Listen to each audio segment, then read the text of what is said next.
Price the lord. ಇಂದಿನ ವಾಚನದ ಧ್ಯಾನಕ್ಕೆ ತಮಗೆಲ್ಲರಿಗೂ ಸ್ವಾಗತ. ನನ್ನ ಕಾರ್ಯಗಳನ್ನು ನಂಬಿರಿ, ಆಗ ಪಿತನು ನನ್ನಲ್ಲಿಯೂ ನಾನು ಪಿತನಲ್ಲಿಯೂ ಇರುವುದು ನಿಮಗೆ ಅರಿವಾಗುವುದು ಮತ್ತು ಮನದಟ್ಟಾಗುವುದು. ಪ್ರಿಯರೇ, ಇಂದಿನ ವಾಚನಗಳಲ್ಲಿ ಪ್ರವಾದಿ ಯೆರೆಮೀಯನು ದೇವರ ವಾಕ್ಯವನ್ನು, ಪ್ರವಾದನ ಸಂದೇಶವನ್ನು ಧೈರ್ಯದಿಂದ ಇಸ್ರಾಯೇಲ್ ಜನರಿಗೆ ಬೋಧಿಸಿದಾಗ ಜೆರುಸಲೇಮ್ ನಗರಕ್ಕೆ ಬರಲಿರುವ ದುರ್ಗತಿ ಬಗ್ಗೆ, ಅದು ಬ್ಯಾಬಿಲೋನಿನ ಕೈವಶವಾಗುವುದು ಮತ್ತು ಎಲ್ಲ ಸಿರಿ ಸಂಪತ್ತು ದೋಚಲ್ಪಡುವುದು ಎಂದು ನುಡಿದಾಗ ನಿಂದೆ ಪರಿಹಾಸ್ಯಕ್ಕೆ ಆತ ಗುರಿಯಾದ. ಸರ್ವೇಶ್ವರನ ಮುಂದೆ ಯೆರೆಮೀಯನು ಪ್ರಲಾಪಿಸಿದ. ಈ ಕಷ್ಟದ ಸಮಯದಲ್ಲೂ ನಾನಿನ್ನು ಸರ್ವೇಶ್ವರನ ವಿಷಯವನ್ನು ಪ್ರಕಟಿಸೆನು, ಅವರ ಹೆಸರಲ್ಲಿ ಇನ್ನು ಮಾತನಾಡೆನು ಎಂದುಕೊಂಡೆನಾದರೆ ನನ್ನ ಹೃದಯದೊಳು ಸಂಕಟ ಉಂಟಾಗುತ್ತೆ.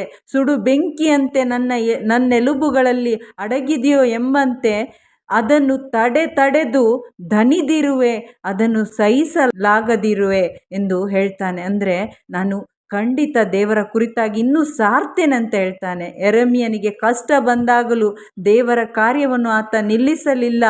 ಅದನ್ನು ಪ್ರವಾದಿಸಿದ, ಸಾರಿದ. ದೇವರು ಭಯಂಕರ ಶೂರನಂತೆ ನನ್ನ ಸಂಗಡ ಇರುವರು ಎಂದು ಆತ ಅಲ್ಲಿ ಸ್ತುತಿಸುತ್ತಾನೆ, ಕೀರ್ತಿಸುತ್ತಾನೆ. ಪ್ರಿಯರೇ, ಇಂದು ದೇವರ ಕಾರ್ಯವನ್ನು ಮಾಡುವ ನಾವು ಇದೇ ವಿಶ್ವಾಸದಲ್ಲಿ ಎಲ್ಲ ಕಷ್ಟ ಸಂದರ್ಭದಲ್ಲೂ, ಹಿಂಸೆ ಬಾಧೆಗಳ ಸಂದರ್ಭದಲ್ಲೂ ಮುಂದುವರಿಯಬೇಕು. ಇಂದಿನ ಶುಭ ಸಂದೇಶದಲ್ಲಿ ಯೇಸು ಸ್ವಾಮಿ ನಾನು ಪಿತನು ಒಂದೇ ಆಗಿದ್ದೇವೆ ಎಂಬ ಸತ್ಯವನ್ನು ಅಲ್ಲಿರುವ ಯಹೂದ್ಯರಿಗೆ ಮುಂದಿಟ್ಟಾಗ, ಯೇಸು ತನ್ನನ್ನು ದೇವರ ಸರಿಸಮಾನ ಮಾಡಿ ದೇವದೂಷಣೆ ಮಾಡುತ್ತಿದ್ದಾನೆಂದು ಕಲ್ಲೆಸೆದು ಸಾಯಿಸಲು, ಬಂಧಿಸಲು ಮುಂದಾದರು. ಆದರೆ ಯೇಸು, ಪಿತನೇ ಪ್ರತಿಷ್ಠಿಸಿ ಕಳಿಸಿದವನೇ ನಾನು, ದೇವರ ಪುತ್ರ ನಾನು, ನನ್ನನ್ನು ನೀವು ನಂಬದಿದ್ದರೂ ನಾನು ಮಾಡುವ ಕಾರ್ಯಗಳನ್ನಾದರೂ ನಂಬಿರಿ, ಆಗ ನಾನು ಪಿತನಲ್ಲಿಯೂ ಪಿತನು ನನ್ನಲ್ಲಿಯೂ ಇರುವುದು ನಿಮಗೆ ಅರಿವಾಗುವುದು, ಮನದಟ್ಟಾಗುವುದು ಎಂದು ಯೇಸು ಸ್ವಾಮಿ ನುಡಿಯುತ್ತಾರೆ. ಪ್ರಿಯರೇ, ಯೇಸುವಿಗೆ ಒಂದೇ ಬೇಕಿತ್ತು. ಯಹೂದ್ಯರು ಸಹ ಯೇಸು ದೇವರಿಂದ ಬಂದವರೆಂದು ಅರಿತು ನಂಬಿ ವಿಶ್ವಾಸವಿಟ್ಟು ಆ ನಿತ್ಯ ಜೀವ ಪಡೆಯಬೇಕೆಂದು ಯೇಸು ಬಯಸಿದ್ರು. ಪ್ರಿಯರೇ, ಯೇಸುವಿನ ಹೃದಯದ ಆಸೆ ನಾವೆಲ್ಲರೂ ನಿತ್ಯ ಜೀವ ಪಡೆಯಬೇಕು.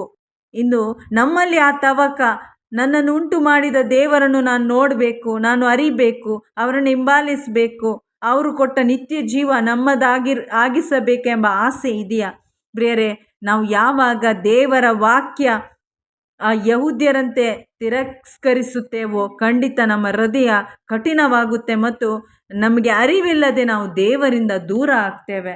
ಪ್ರಿಯರೇ, ಯೇಸುವಿಗೆ ಏನು ಬೇಕು? ನಾವೆಲ್ಲರೂ ಬೇಕಾಗಿದ್ದೇವೆ. ನಾವು ಯಾವಾಗ ಯೇಸು ಕ್ರಿಸ್ತರನ್ನು ಅರಿತುಕೊಳ್ತೇವೆ, ನನ್ನ ಕುರಿಗಳು ನನ್ನ ಸ್ವರವನ್ನು ಕೇಳಿ ನನ್ನನ್ನು ಹಿಂಬಾಲಿಸುತ್ತವೆ, ಅವು ನನ್ನನ್ನು ಬಲ್ಲವು, ಅವುಗಳಿಗೆ ನಾವು ನಿತ್ಯ ಜೀವ ಕೊಡುತ್ತೇನೆ ಎಂದು ಹೇಳ್ತಾರೆ.